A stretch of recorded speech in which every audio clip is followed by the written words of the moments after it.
A colleague gave me a ride home. One offhand sentence. That's all it took to unravel 12 years of marriage. But the worst part wasn't what my wife was doing behind my back. It was what a doctor told me 3 weeks later. My name is Edwin Hollins. I'm 42 years old. I run operations for a mid-sized restaurant chain based out of Charlotte, North Carolina. 7 locations, 40-plus staff, enough moving parts to keep my brain occupied from 6 in the morning until well past dinner. Ella is 39, works in marketing for a regional healthcare company downtown.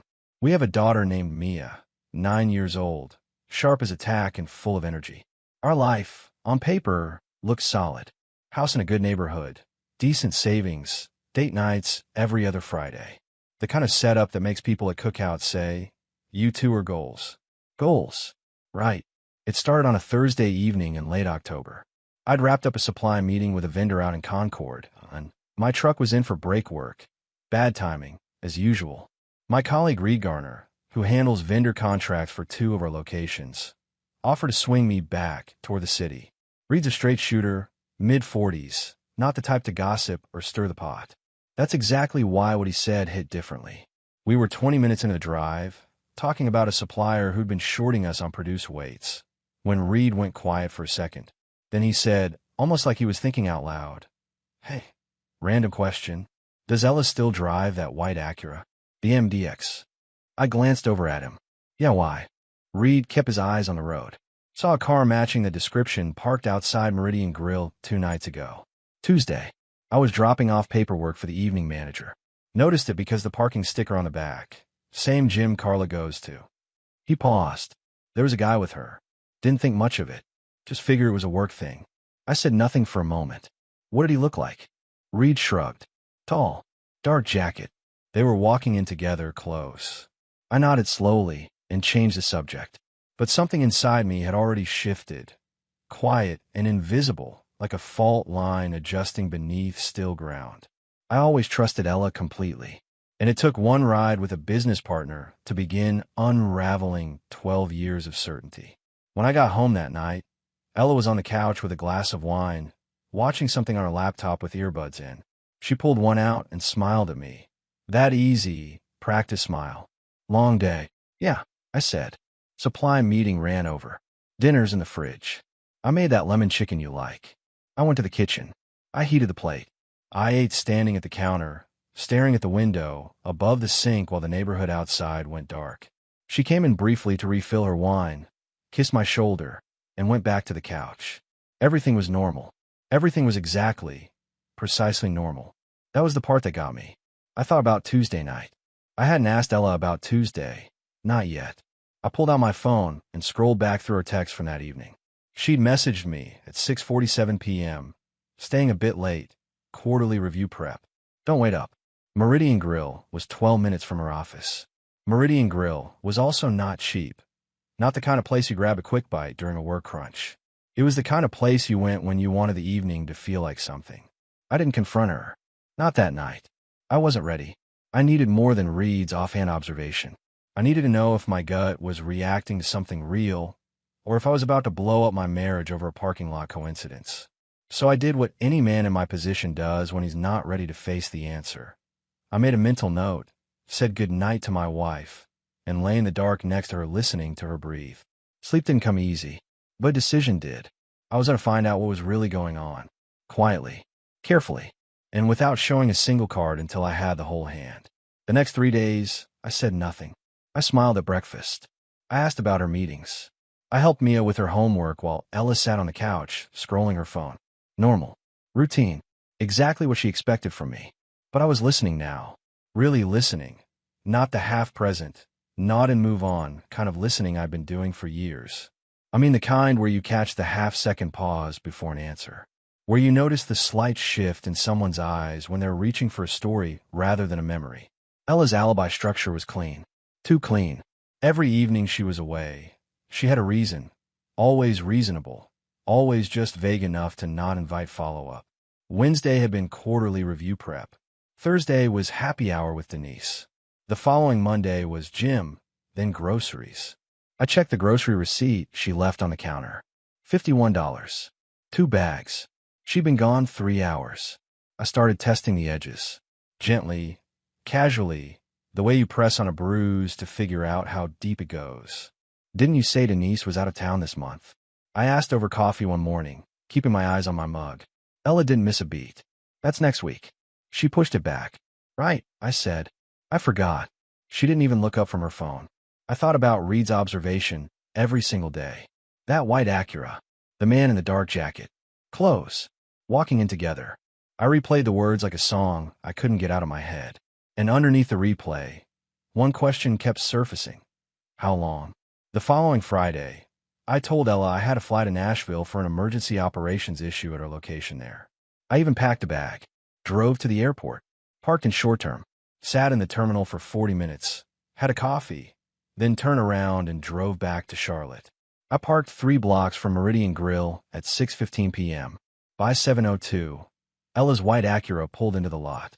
She stepped out in that charcoal wrap dress I hadn't seen in months, heels I didn't recognize, hair down. She checked herself in the side mirror before she walked to the entrance. Not a quick check, a deliberate one. He arrived 8 minutes later. Tall, mid-30s, athletic build, confident in the way men are confident when they've never had a reason not to be. He didn't touch her outside. Didn't need to. The way she turned toward him said everything. Open, warm, leaning in before he'd even reached her. They went inside together. I sat in my truck and breathed. I didn't go in. I stayed in that parking lot for 2 hours and 40 minutes.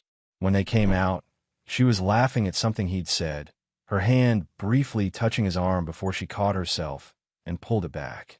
Old habit, new discipline. She knew the difference between outside and inside behavior. She didn't scan the lot. She didn't look over her shoulder. She walked to her car like a woman with nothing to account for. I drove home the long way. When I got there, the lights were off. I sat at the kitchen table in the dark for a while, thinking about Mia, asleep upstairs. About the bedtime story I'd read her the night before. About the fingerprint drawings she'd taped to the fridge with mismatched magnets. I wasn't ready to blow this up yet.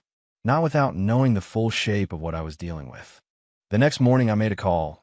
A private investigator named Tom Shea, referred by a former colleague who'd been through something similar 3 years ago.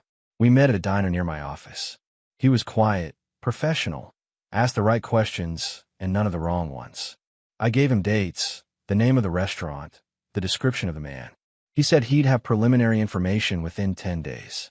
One more thing, I told him before we parted. I need to know about a company event about 10 years ago. My wife worked at Renfield Health Group. There was a Christmas party or something similar. I need to know who was at that event with her. Specifically, who her direct supervisor was at the time. Tom looked at me steadily. You think it goes back that far? I think, I said carefully, that there are questions I should have asked a long time ago. He nodded and wrote it down. I paid for both coffees, walked back to my car, and sat behind the wheel for a long moment before starting the engine. I was no longer a husband trying to figure out if his wife was lying. I was a man building a case, and I intended to build it right. Tom Shea called me 9 days later, not with a report, with a request to meet in person. That told me something before he said a single word. We sat in the same diner near my office. He ordered black coffee. I ordered nothing. He slid a manila folder across the table and let me open it myself. The man's name was Owen Marsh, 38 years old, sales consultant for a commercial real estate firm downtown. Married. His wife's name was Nadine. No children. The folder had a printed photo, timestamp surveillance. Owen and Ella walking into Meridian Grill. Another shot from a different evening outside a wine bar on South End. A third one, the one that made my jaw tighten, taken through a restaurant window. Ella's hand across the table, her fingers resting on top of his. How long? I asked. Tom wrapped both hands around his mug. Based on what I could establish, at least 7 months. Possibly longer. They're careful, but not invisible. Same 2 or 3 locations. Always weekday evenings, never weekends. Never weekends. Because weekends were for family. For Mia. For me. I closed the folder. What about the other thing I asked you to look into? Renfield Health Group. The company event 10 years ago. Tom nodded slowly. That took some doing. He pulled a second sheet from his jacket pocket. Printed email records. A staff directory from a company event. A name circled in blue pen. Her direct supervisor at the time of the annual retreat, 11 years ago, to be exact, was a man named Kurt Strickland. Senior marketing director. 44 now. Still in the area. Runs his own consulting firm out of Ballantyne. I stare at the name. Was there any indication they were close? Outside of work. Close enough that two former colleagues I spoke to, off the record, remembered them being inseparable at that retreat. One described it as, Tom glanced at his notes, the kind of close that makes people uncomfortable at work the following Monday. I sat back in the booth. Ella had come home from that retreat on a Sunday night. I remembered it clearly because I'd picked her up from the airport. She'd looked tired and quiet in a way I'd chalked up to a long weekend. We'd stopped for food on the way home. She'd barely eaten. She told me she was just exhausted. Mia was born 8 months, and 3 weeks later. I thanked Tom. I paid for coffee. I walked to my truck and sat behind the wheel without starting the engine for a long time. The math was already running in my head. The kind of math you don't want to do, but can't stop once it starts. That night, I ordered a home DNA kit online. 2-day shipping. I used a separate email account and a prepaid card I'd picked up at a pharmacy on the way home. When Ella asked what I was doing on my laptop, I told her I was reviewing vendor invoices. She nodded and went back to her show. I watched her from the corner of my eye and felt something quietly close inside me, like a door shutting in a part of my chest I hadn't known was still open. Whatever came next, I was going to face it with both eyes open and every fact in hand. The kit arrived on a Wednesday while Ella was at work and Mia was at school. I signed for her at the door, went straight to the kitchen, and read the instructions twice before I did anything else. The process was straightforward. I used a swab from my own cheek. For Mia's sample, a second swab, taken from her toothbrush in the bathroom she used every morning. The instructions said that was acceptable. I sealed both samples in the labeled pouches, registered the kit number online using the separate email, and drove to the post office during my lunch break. Then I waited. 12 days felt like 12 months. I kept my routine intact. Every morning, I made coffee for two. Every evening, I asked Ella about her day and listened to answers that were smooth and unremarkable. I watched her interact with Mia, the way she helped her with her backpack, braided her hair on Thursday mornings, called her Bug, in that easy, affectionate tone. Ella was a good mother. I had never doubted that. But a good mother and an honest wife were not always the same person. I also scheduled something else during those 12 days, something I've been avoiding for reasons I couldn't fully explain, even to myself. I called a men's health clinic on the east side of Charlotte and booked a complete fertility evaluation. When I arrived, the doctor, a quiet, methodical man in his early 50s, asked me a standard set of questions about our history. How long had we been trying before our daughter? What results, if any, we'd sought from medical professionals at the time. I told him we hadn't seen anyone, that we just kept trying, and eventually it worked. He asked if I'd like to proceed with a full panel. I said yes. The results came back 4 days later. I sat in the examination room and listened to the doctor explain, in measured clinical language, that my sperm count was severely below normal, in the lowest 2% of men tested at this clinic. He used words like motility and morphology and subfertility. He said that natural conception, in my case, was not impossible, but that the statistical probability was, in his professional opinion, extremely low. Less than 2%, he said. Perhaps significantly less, depending on additional factors. I asked him plainly, could a man with these results have fathered a child naturally, without medical intervention? He was quiet for a moment. It's not something I can rule out entirely, he said carefully. But I would be doing you a disservice if I called it likely. I thanked him. I got in my truck. I drove to a park near my office and sat on a bench by the pond for 40 minutes without moving. Less than 2%. Mia was 9 years old. I had coached her t-ball team. I had held her hand during every thunderstorm. I had read her the same 3 picture books so many times I could recite them from memory. I had been her father in every way I knew how to be. And now a clinical report was telling me that her existence, the way it happened, the timing, the story I'd been handed, didn't add up. The DNA kit results arrived 2 days later. I opened the envelope alone at my kitchen table, the house empty, the afternoon light coming flat and gray through the blinds. I read the result once. Then I set the paper down flat on the table and pressed both palms against the surface, breathing steadily. Probability of paternity, 0%. I stood up, walked to the garage, picked up a ceramic planter that had been sitting on the workbench since last spring, The one Ella had bought and never used, and hurled it against the concrete wall. It shattered into a dozen pieces. I stood there looking at the fragments on the floor, chest heaving, fists clenched. Then I bent down, picked up every piece, dropped them in the trash, and went back inside. I sat at the kitchen table again. I looked at Mia's drawing on the fridge. Her name written in purple crayon in the bottom right corner, letters still a little uneven. I picked up my phone and called Daniel Mercer. "I need to meet," I said when he answered. "Soon. I have everything." I didn't tell anyone what I'd found. Not yet. The DNA results sat in my jacket's interior pocket for 3 days like a coal burning through the lining, and I went about my life as if nothing had changed. I reviewed staffing reports. I handled a vendor dispute at our uptown location. I made pancakes on Saturday morning and cut Mia's into triangles the way she liked. Normal. Steady. The face of a man who had not just watched his entire understanding of the last 9 years come apart at the seams. It was a Tuesday afternoon pickup at Mia's school that undid me. I arrived early, unusual for me, but I'd left work late that day.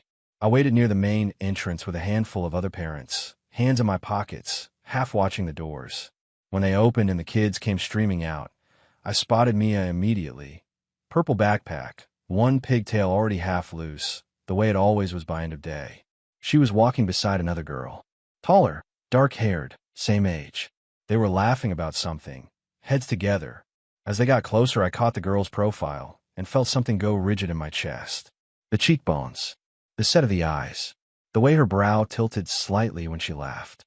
I'd seen that face before, in a folder Tom Shay had put on the diner table. Mia stopped in front of me and grabbed my hand. "Dad, this is Sophie. We're in the same reading group." Sophie looked up at me and smiled politely. "Hi." "Hi, Sophie," I said. My voice came out level. I don't know how.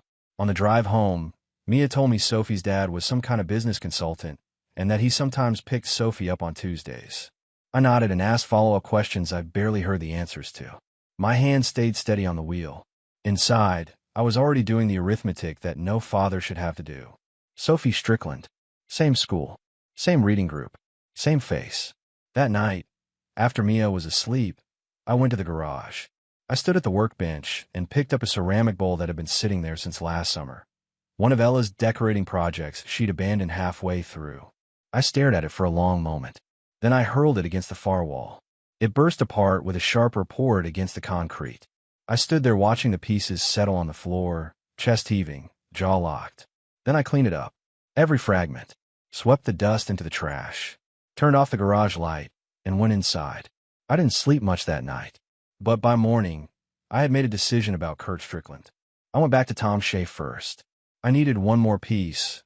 Kurt's current routine, his office address, whether he was aware that Mia existed. Tom turned it around in 4 days. Kurt Strickland ran a marketing consultancy out of a suite in Ballantyne. Married 15 years, 2 kids, a son, 12, and a daughter, 9. His daughter's name was Sophie. I read that line twice. Tom's report noted no indication that Strickland had any knowledge of Mia or of Ella's pregnancy from 11 years ago. As far as anyone could tell, he had walked away from that retreat and moved forward with his career and his family without ever looking back. I sat with that information for 2 days. I thought about what it meant to tell him.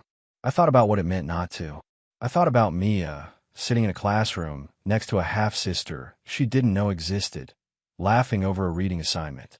And I thought about Ella, who had known all of this, who had come home from that retreat quiet and pale, said she was just tired, who had told me a few weeks later, with bright eyes and shaking hands, that she was pregnant, who had watched me turn into a father, fully, completely, without reservation, while carrying a secret that could have unraveled everything from day one. I thought about that for a long time. Then I called Daniel Mercer and told him I was ready to move. Daniel Mercer's office was on the 14th floor of a building on Tryon Street. Clean, quiet, the kind of place that smelled like leather and careful thinking. He was a compact man in his early 50s, precise, unhurried, the type who let you finish your sentences before he responded. I'd been referred to him by a colleague 2 years ago and never thought I'd actually need him. I laid everything on his desk. Tom Shay's reports, the DNA result, the medical panel from the fertility clinic, the time-stamped photographs of Ella and Owen Marsh. Daniel read through it without expression, making occasional notes in the margin of a yellow legal pad. When he finished, he looked up. "This is thorough," he said. "You've done the groundwork well. I want to know where I stand." I told him. All of it. The marriage, the paternity, what the court could do. Daniel set his pen down. On the marriage, given documented adultery, North Carolina is a fault state for divorce purposes if you choose to pursue it. The evidence you have is strong. He paused. On the paternity, this is where it gets complicated. You've been the legal father for 9 years. Even with a DNA result of 0, the court may not automatically sever that status.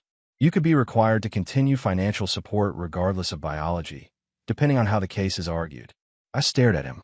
So I could be legally responsible for a child that isn't mine, because I didn't know she wasn't mine?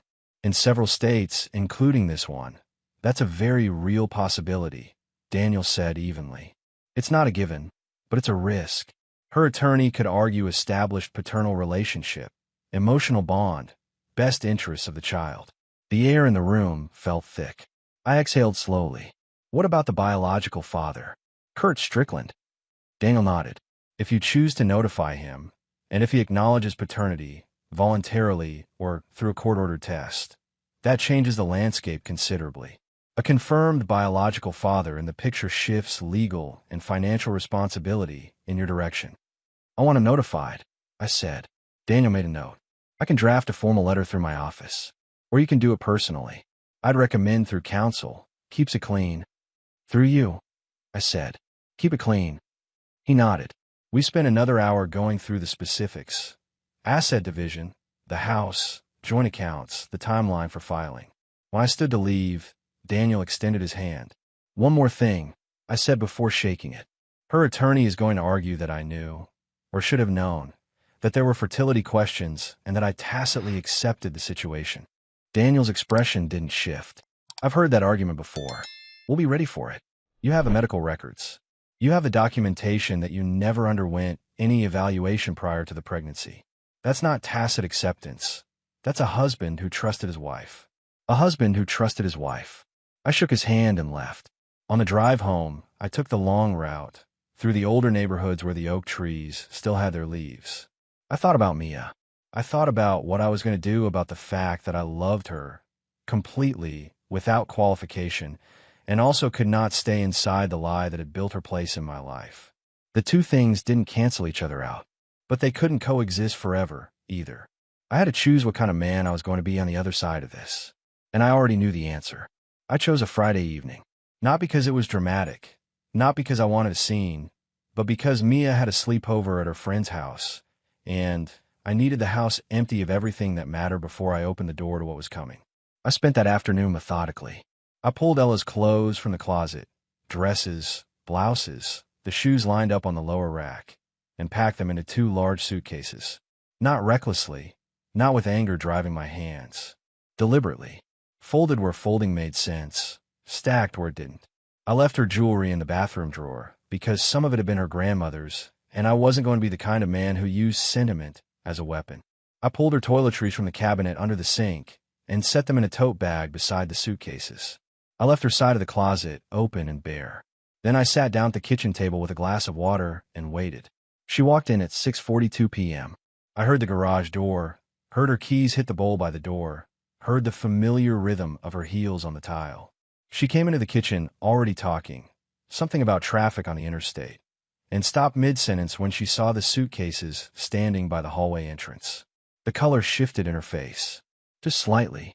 Just enough. "What is this?" she asked. "Sit down, Ella," I said. She didn't sit. She stayed where she was, one hand still holding her bag strap, eyes moving between me and the luggage. "Edwin, what is going on?" I set 3 items on the table in front of me. Tom Shea's photo report, the DNA result, the medical panel from the clinic. I placed them in a row, evenly spaced, and looked up at her. "Oh, Marsh," I said. 7 months that I know of. Probably longer. She opened her mouth. I held up one hand. The DNA result. I continued, keeping my voice level and steady. "Mia is not my biological daughter. Probability of paternity, 0. Something moved through her expression. Not guilt, not grief. Something more complicated and harder to name. She set her bag down slowly on the counter. In the medical report, I finished. My fertility numbers. Less than 2% probability of natural conception. Which means you knew, or should have known, that there was a serious question about Mia's parentage. And you said nothing. For 9 years. The silence between us had weight to it. She stood very still. Then she said, quietly, you stopped being present. You were always at work, always managing someone else's problem. I was invisible in this marriage long before Owen. That's not a confession, I said. That's a deflection. Try again. Her jaw tightened. You want me to apologize for surviving a marriage where I felt completely alone. I want you to acknowledge, I said evenly, that you came home from a corporate retreat 11 years ago, knowing you might be pregnant by your supervisor, and you let me raise that child for 9 years without ever telling me the truth. That's not loneliness, Ella. That's a choice. A deliberate, sustained choice. She looked away. A muscle in her jaw moved. And while you were processing your loneliness, I added, you were apparently finding time to see Owen Marsh on Tuesday evenings. Meridian Grill. The wine bar on South End. Any of that ring a bell? She looked back at me then. Her eyes were dry. That told me something. You had me followed. I had the truth followed, I said. It led me to you. She pulled out the chair across from me and sat. She folded her hands on the table. When she spoke again, her voice was controlled, measured in a way that told me she'd thought about this conversation, at least in some version, before tonight. So what now? You throw me out and play the victim? I'm not playing anything, I replied. I'm ending a marriage that was built on a foundation you hollowed out before it was even finished. You're leaving tonight. The suitcases are packed. I left your grandmother's jewelry. It's in the bathroom drawer. You can't just. I already spoke with Daniel Mercer, I said. Papers are being prepared. Fault-based, adultery documented. You'll hear from his office early next week. I paused. I also want you to know that Kurt Strickland has been notified. Through my attorney. He'll be receiving a formal letter and a copy of the DNA result. That landed. She went very still for the first time since she'd walked in. The controlled composure she'd been maintaining shifted. Not into tears, but into something colder. Something that looked like calculation interrupted. You had no right, she said low and tight. He has a daughter in Mia's class. I replied. He has the right to know. And frankly, so does his wife. She stood up. She grabbed her bag from the counter. She looked at the suitcases, then back at me. And for a moment I thought she might say something. Something real. Something that acknowledged the actual shape of what she'd done. But she didn't. She picked up one suitcase handle, left the second one, and walked toward the door. She paused with her hand on the frame. Without turning around, she said, You were never going to be enough, Edwin. I looked at her back. Maybe not, I said. But I was always honest. There's a difference. The door closed behind her. I sat at the kitchen table for a long time after that. The house was quiet in a way it hadn't been in years. Not the quiet of a family winding down for the night, but the quiet of a space that had finally stopped pretending. I picked up my phone and texted Mia. Sleep well, bug. See you tomorrow. Her response came back in under a minute. A string of emojis and a hand-drawn heart photographed with her friend's tablet. I set the phone down. I breathed. And for the first time in weeks, the air in the room felt like it belonged to me. The weekend passed quietly. I picked Mia up from her sleepover Saturday morning, made her favorite breakfast, scrambled eggs and toast with the crust cut off, and spent the afternoon at the park throwing a frisbee until my arm ached. She didn't ask where her mother was. Kids carry more awareness than we give them credit for, and Mia had always been perceptive beyond her years. She'd ask when she was ready. I'd answer honestly, in the way a 9-year-old needed to hear it, when that moment came. Sunday evening, I was reviewing the draft separation agreement Daniel had emailed when my phone rang. Unknown number, local area code. I almost let go to voicemail. Something made me answer. Is this Edwin Hollins? The voice was a woman's, steady, but with something underneath it that sounded like a person holding themselves together through force of will. It is, I said. A short pause. My name is Nadine Marsh. I think you know why I'm calling. I set down the laptop. Yes, I do. Another pause, longer this time. I found the letter from your attorney's office this morning. Owen left it on the kitchen counter. I don't know if he forgot it was there or if he wanted me to see it. I read it twice before I called him at work. Her voice remained controlled, but barely. He didn't deny it. I'm sorry, I said. And I meant it not as a formality, but as one person to another who understood exactly the specific weight of that kind of morning. "How long did you know?" she asked. "About 3 weeks with certainty," I told her. I had suspicions before that. A colleague saw them together. That's what started it. She was quiet for a moment. 7 months, he told me. He said it was 7 months. She let out a short, humorless breath. I believed him when he said it was nothing last spring. He told me I was imagining things.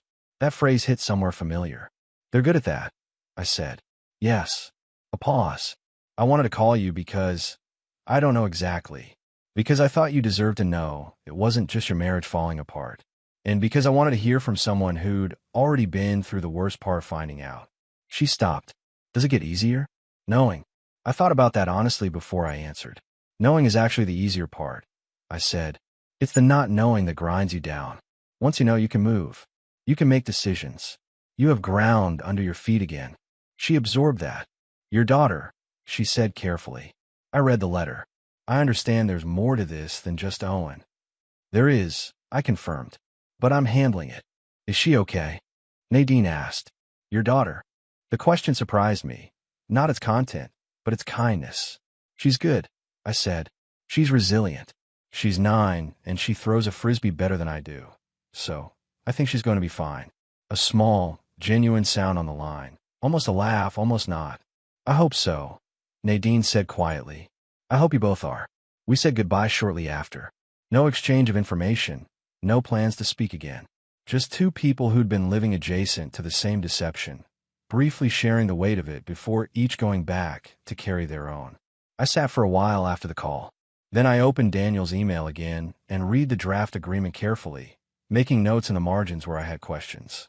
3 days later, Daniel called to tell me that Kurt Strickland had contacted his office. He wasn't contesting the DNA result. He was, however, requesting time to consult with his own attorney before responding formally. "He's not running," Daniel told me. "In my experience, that means he's going to engage." "Good," I said. That same week, Ella's attorney sent a preliminary response to our filing. It included, as Daniel had anticipated, the argument that I had tacitly accepted an uncertain paternity situation by never seeking medical evaluation during our years of trying to conceive. It was worded carefully and argued with precision. Daniel called me after he read it. "They're going to push this angle hard," he said. "But your medical records are clean. You went to that clinic on your own initiative, with no prior testing on record. That's not a man who accepted uncertainty. That's a man who trusted his wife." "So we push back," I said. "We push back," Daniel confirmed. "And we win." I trusted him. I had learned recently, in the most expensive way possible, the difference between trust that was earned and trust that was simply assumed. Daniel Mercer had earned his. The divorce proceedings moved the way Daniel had promised, methodically, without shortcuts, and with every document in its proper place. Ella's attorney pushed the tacit acceptance argument for 3 weeks before Daniel dismantled it in a written response that was, in his words, surgical. My medical records showed no prior fertility evaluation at any point during our marriage. No counseling, no clinical referral, no record of any kind that I had ever been informed or invited to question Mia's parentage. A man who had simply trusted his wife and been given no reason to do otherwise. The fault-based adultery filing stood. The photographs from Tom Shea's surveillance, combined with the time-stamped evidence, left Ella's side with very little room to maneuver on that front. What consumed more of my thinking, more than the asset division, more than the house, more than the joint accounts we were methodically separating, was the question of Mia. I sat across from Daniel one afternoon in late November and laid it out plainly. I told him what I decided. He listened without interrupting, which was one of the things I respected most about him. "I'm not going to contest custody," I said. "I'm not going to fight for legal paternity. Mia is not my biological daughter. That is a fact. And the relationship I have with her, everything it was built on, was constructed on a lie I never consented to. I can love her. I do love her. But I cannot build the rest of my life on a foundation that was laid without my knowledge or my consent." Daniel was quiet for a moment. "That's not the decision most men in your position make," he said carefully. "You understand that it means walking away from the legal parental relationship entirely." "I understand," I said. "I'm not walking away from Mia the person. I'm stepping back from a legal status that was assigned to me through deception. Those are different things. He made a note. What about ongoing contact? That's between me and Mia, when she's old enough to understand the full picture. I said, right now, she needs stability. She needs her mother, whatever that looks like. She doesn't need a custody battle layered on top of everything else. Daniel nodded slowly. He wrote it down. And you're aware that relinquishing legal paternity, under these circumstances, also removes your financial obligation? I'm aware, I said. Kurt Strickland has been notified. He'll carry that responsibility. It belongs to him. We sat with that for a moment. Then Daniel moved on to the next item on the list, and I was grateful for that. He understood the difference between a decision that needed to be examined and one that had already been made. The house sold faster than I expected. A fair market listing, split down the middle per the agreement. I found an apartment in a building near uptown, 12 floors up, with a view of the city I hadn't known I'd want until I had it. I moved in with what I needed and left what I didn't. The furniture we'd bought together mostly stayed with Ella. I took the kitchen knives because I was the one who'd always cooked, and a reading chair that had been mine before the marriage. Everything else was replaceable. On a Thursday evening in December, I sat in that new apartment, takeout container on the counter, city lights visible through the window, and scheduled a follow-up appointment at the men's health clinic. Not to revisit the diagnosis, but to begin the conversation about what options existed on the other side of it. The physician I'd worked with was direct and knowledgeable.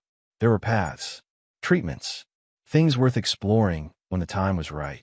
I also called my brother that night. First real conversation we'd had in months. I told him most of it. He listened the way only an older brother can, without trying to fix anything or soften the edges. When I finished, he said, "You sound clearer than you have in years, Ed." I thought about that after I hung up. Clear was exactly the right word. Not healed. That was going to take longer. Not happy, exactly, not yet. But clear. Like a window that had been filmed with condensation for years and had finally been wiped down. I could see out. That was enough for now. 4 months after Ella walked out of the house with one suitcase, the divorce was finalized on a gray Tuesday morning in a courtroom on East Trade Street. I wore a jacket and tie out of habit. Daniel sat beside me. Ella's attorney sat across. The judge moved through the proceeding with the efficiency of someone who had done this 1,000 times and found it neither remarkable nor trivial. Just the ordered conclusion of a legal arrangement that had run its course. It was over in under 40 minutes. I shook Daniel's hand on the courthouse steps and thanked him. He told me I'd been one of his more organized clients. Coming from Daniel Mercer, I took that as high praise. I drove to my restaurant location on the south side. Not because I needed to be there, but because I wanted to be useful with my hands. I walked the floor, checked inventory with the operations manager, tasted 2 sauces that were being adjusted for the spring menu, and had a brief meeting about a staffing issue at our Plaza Midwood location. Ordinary, concrete work. The kind that doesn't ask anything of you except attention and judgment. By the time I got home to the apartment that evening, the tension I'd been carrying in my shoulders for 4 months had loosened to something more like ordinary fatigue. Kurt Strickland, per Daniel's last update, had formally acknowledged paternity through his attorney. His response to our legal correspondence had been measured and without hostility, a man dealing with the consequences of his own choices, which was not my concern. His daughters Sophie and Mia were still in the same class. I didn't know how that was being navigated, and I didn't need to. It was no longer my household to manage. Ella had moved into an apartment near her sister's place in Concord. Owen Marsh, from what Daniel's contacts gathered through the legal community, had not left Nadine. Whether that was reconciliation or inertia was not my business either. What was my business, what I had started to think about with something closer to anticipation than dread, was what came next for me. I went back to the men's health clinic in January. The specialist walked me through a range of treatment options: hormone supplementation, assisted reproductive protocols, a step-by-step approach that wasn't guaranteed, but wasn't without real possibility either. He was honest about the timeline and the probabilities. I respected that. I told him I wanted to explore the options seriously, and we set up a 3-month plan.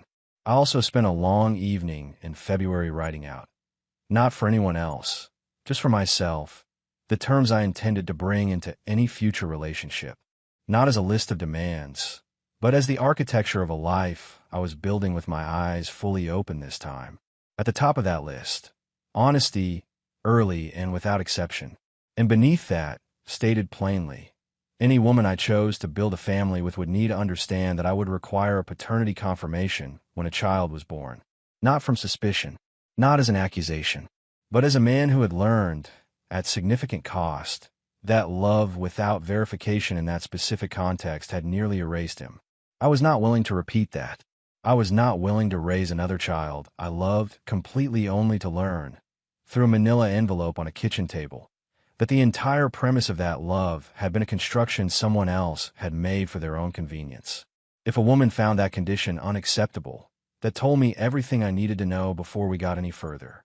The Saturday before the divorce was finalized, I'd done one more thing. I drove to the park where I'd taken Mia dozens of times over the years, the one with the duck pond and the old wooden footbridge she always wanted to run across. I sat on the bench near the water for an hour. I wasn't there to mourn. I was there to mark the end of something, the way you mark the end of a long journey. Not dramatically, not with ceremony, just with presence. I thought about who I had been when I first took Mia to that park. 20 minutes of frisbee and a juice box and her delighted face when a duck got too close and startled her. I thought about the man I was now, sitting on the same bench 9 years later, with a cleaner understanding of the world and a quieter trust in my own judgment. I hadn't become harder. I didn't want to be harder. I just wanted to be awake, fully, consistently awake, in a way I hadn't been for most of my marriage. I drove home. I made dinner for one, which I'd gotten surprisingly good at. I sat by the window and ate while the city went dark below and the lights came on one by one, the way they always had, indifferent and steady. I was 42 years old. I had a good career, a city apartment with a view I was starting to like, a doctor who was helping me map a path forward, and a very clear picture of what I would and would not accept in the life ahead of me.